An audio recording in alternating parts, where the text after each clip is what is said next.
주님 평화. 네, 지금 오늘부터 비가 엄청 온다고 하더니 정말 비가 많이 내리고 있습니다. 정말 비 피해 없기를 간절히 바라고요. 여러분들도 피해가 있을 수 있는 우려 지역에 계신 분들 조심하시길 바랍니다.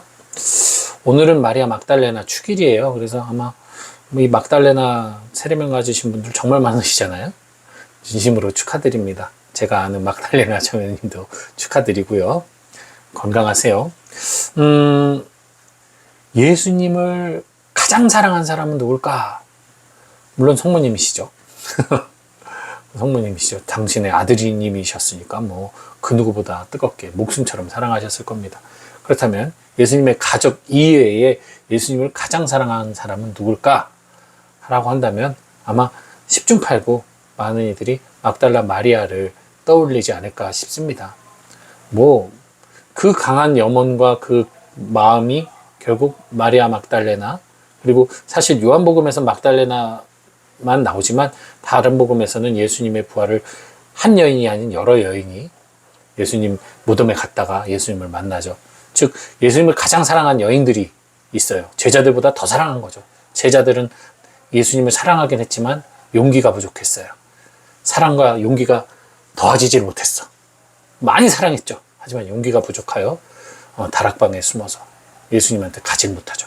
하지만 이 여인들은 목숨이 아깝지 않았어요. 그래서 예수님을 찾아갔고 예수님, 부활하신 예수님을 만나죠.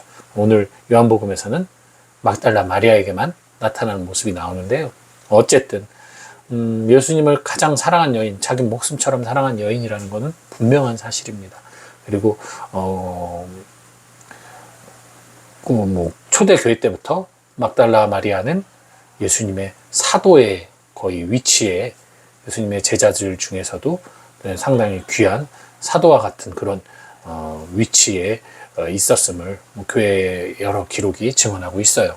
그만큼 막달라 마리아는 교회사에 되게 중요한 여인입니다.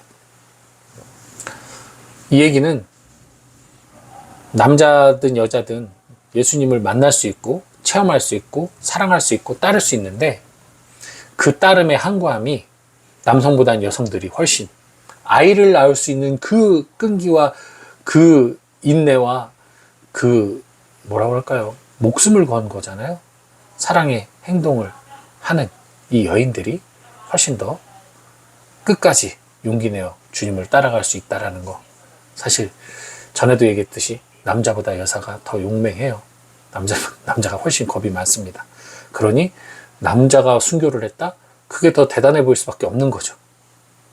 용기가 있기 때문에 여성들은 더 순교를 많이 하게 되고 남자들보다 훨씬 더 많은 여성들이 순교했거든요. 근데 그 위대함이 폄훼되는 건 하나도 없지만 그만큼 겁쟁이가 용기 내는 것과 용기 있는 사람이 용기 내는 거에 좀 차이가 있겠죠. 남녀 차별 아닙니다.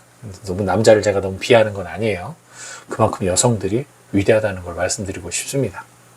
그리고 가톨릭 유머에서도 여성이 남성보다 낫다라는 증거가, 하느님이 아담을 만들어 놓고 야 이거 약간 결함이 있는데 외로움 타고 막 이러네, 결함이 있네, 그래서 하와를 만들었다. 여성을 만들었다, 더 상위 버전이다, 이런 이야기도 우스갯소리로 있습니다. 아무튼 오늘 그래서 복음도 막달라 마리아가 예수님을 만나는 그 장면이 오늘 복음의 내용인데요. 마리아가 예수님을 돌아보면서 한 말이 있어요. 라쁘니, 선생님이란 말이에요. 예수님 평상시 스승님이라고 불렀으니까 마리아도 스승님이라고 불렀겠죠. 그 스승님이란 호칭은 예수님이 공생활 하실 때 쓰였던 예수님의 또 다른 이름과 같았던 거죠. 스승님으로서의.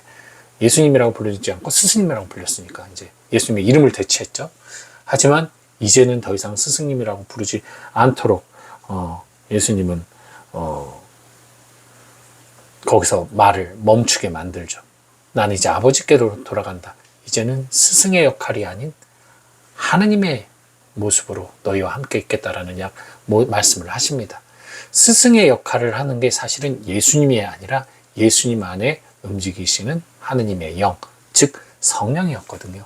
성령이 예수님의 공생활 내내 함께 하시면서 예수님을 통하여 가르침을 준 거예요. 예수님이 다 아버지 뜻대로 하셨다고 얘기를 하시죠. 그 얘기는 아버지의 영, 성령께서 그 뜻을 선포하도록 이끌으셨다라는 얘기입니다. 예수님도 성령으로 가득 차신 거였죠. 그래서 그 성령을 그대로 남겨두고 예수님은 가시는 거예요. 그러니 어찌 보면 그 예수님 공생활 내내 가르치고 사랑을 주고 어떤 치유했던 모든 것들이 결국 성령님께서 하신 거라고 한다면 사실 예수님은 떠난다고 해도 그 주님이 우리 곁을 떠나진 않는 겁니다. 인간 예수 그리스도는 떠났지만 진정으로 예수 그리스도는 떠나지 않으셨던 거죠. 그대로 남아있는 거예요. 네, 그래서 우리가 하느님과 예수님과 성령님의 이 관계를 또 한번 묵상해 볼 수 있지 않을까 싶습니다. 분명히 예수님도 하느님이고 성령님도 하느님이고 성부는 당연히 하느님이고 이렇게 세 하느님인데 한 분이면서도 어찌 보면 철저하게 그 역할을 다 하셨어요. 네.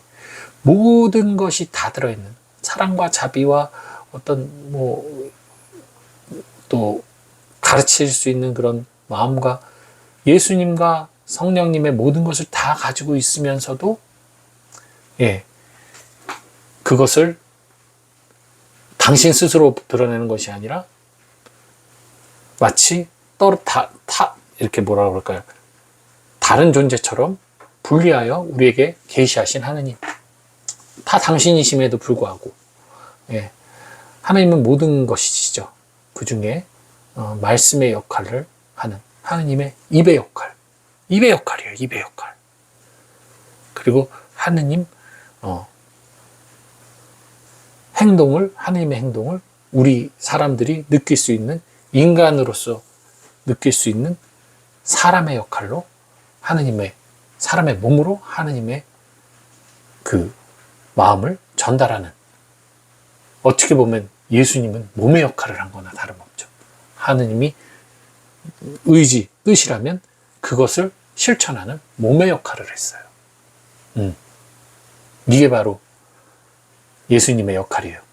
그렇다면 성령님은 뭐겠어요? 하나님의 뜻과 그 행동을 움직이는 힘, 감정이겠죠. 즉 사랑이에요. 그래서 이 삼위일체는 마치 우리 몸과 같습니다. 정신과 육체와 감정이 하나가 될 때 우린 온전한 사람이 될 수 있어요. 마찬가지입니다.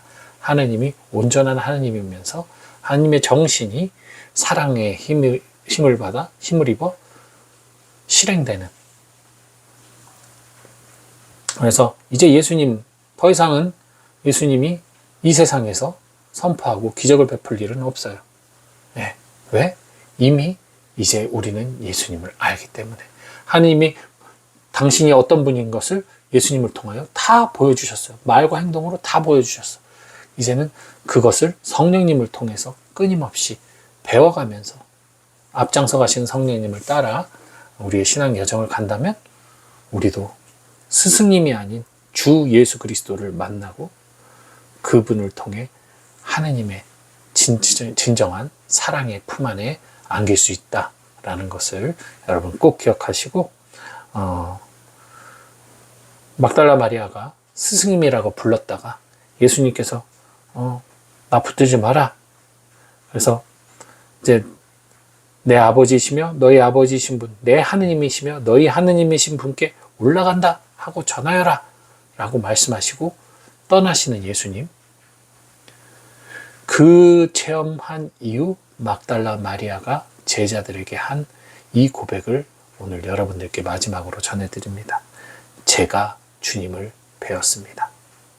더 이상 스승님이 아닌 주님을 배웠습니다. 주님 평안.